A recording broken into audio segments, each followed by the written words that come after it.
بارے میں پوچھا جائے گا، تیری جوانی کے خوبصورت دن کہاں گزرے؟ مجنو بن کے چوکوں میں کھڑا تو نہیں رہا، پارکوں کے گرد پروانوں کی طرح گھومتا تو نہیں رہا، تیری نظر بدکاریاں تو نہیں کرتی رہی، اپنی خواہشات کا غلام بن کے زندگی تو نہیں گزاری، تیری ساری رات 4 انچ کی سکرین کے اوپر بدکاریاں کرتے بسر تو نہیں ہوئی؟ پوچھا جائے گا بتا جوانی کہاں گزری؟ جوانی مستانی ہے یہ کہہ کر کے تو نے ہر ضابطے سے چھٹی تو نہیں کر لی تھی، یا جوانی کے تقدس کو تو نے محفوظ کیا اور راتوں کی تنہائیوں میں اللہ کے حضور سجدہ ریزی کرتا رہا؟ میرے اور آپ کے آقا و مولا نے فرمایا جو جوان جوانی میں توبہ کرے وہ اللہ کو محبوب ہے۔ اللہ اکبر۔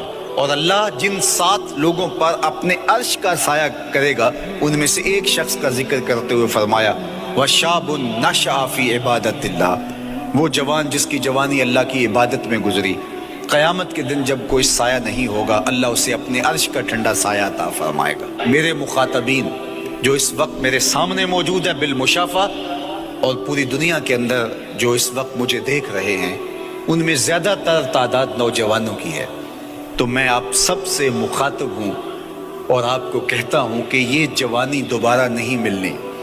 بندہ کہتا ہے بڑھاپا آئے گا دیکھ لیں گے، جس طرح ہر چیز کا سرور جوانی میں ہوتا ہے، ہر چیز کا لطف بندہ کہتا ہے جوانی میں ہے، سجدوں کا جو لطف جوانی میں ہے وہ کسی اور زمانے میں نہیں ہے۔ اپنی پیشانی کو سجدوں سے آشنا کرو، اپنی جوانی کو مثل سحر بے داغ رکھنا، اپنے شباب کو الجھنے نہ دینا، اپنے شباب کے تقدس کو پامال نہ ہونے دینا۔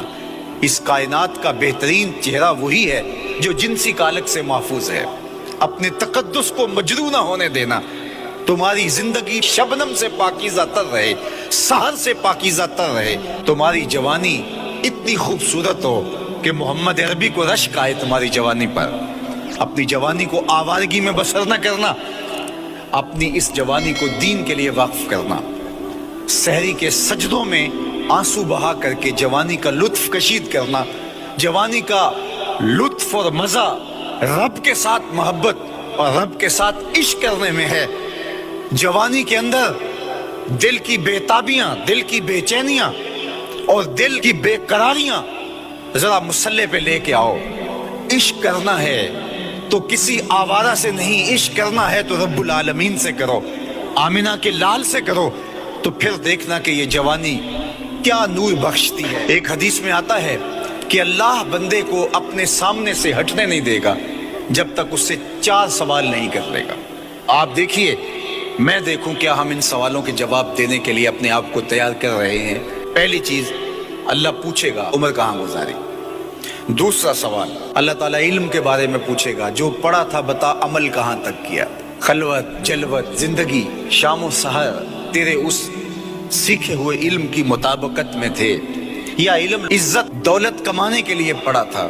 تیسری بات اللہ پوچھے گا مال کمایا کیسے، اور مجھے بتا مال خرچ کہاں کیا۔ آج لوگ نیب سے ڈرتے ہیں کہ ہم سے پوچھ نہ لیا جائے کہ یہ آیا کہاں سے، منی ٹریل پیش کرو، یہاں ہم بچ جائیں گے۔ کوئی مکر، کوئی دھندا، کوئی فریب چل جائے گا، کوئی پریشر، کوئی افرادی قوت، کوئی سیاسی اثر و رسوخ، کوئی رشوت، کوئی سفارش، کچھ نہ کچھ تو راستہ نکل ہی آئے گا۔ اور آج کی دنیا میں صرف یہی پوچھا جاتا ہے کمایا کہاں سے، یہ نہیں پوچھا جاتا خرچ کہاں کیا۔ جیسے چاہو خرچ کرو، لیکن وہاں سوال ہوگا وَفِيمَا أَنفَقَهُ، خرچ کہاں کیا، یہ سوال بھی کیا جائے گا۔ وَعَنْ جِسْمِهِ فِيمَا أَبْلَاهُ، اور جسم کے بارے میں پوچھا جائے گا، اس جسم کو دی ہوئی توانائیوں کو خرچ کہاں کیا۔ بعض روایت میں عَنْ شَبَابِهِ فِيمَا أَبْلَاهُ،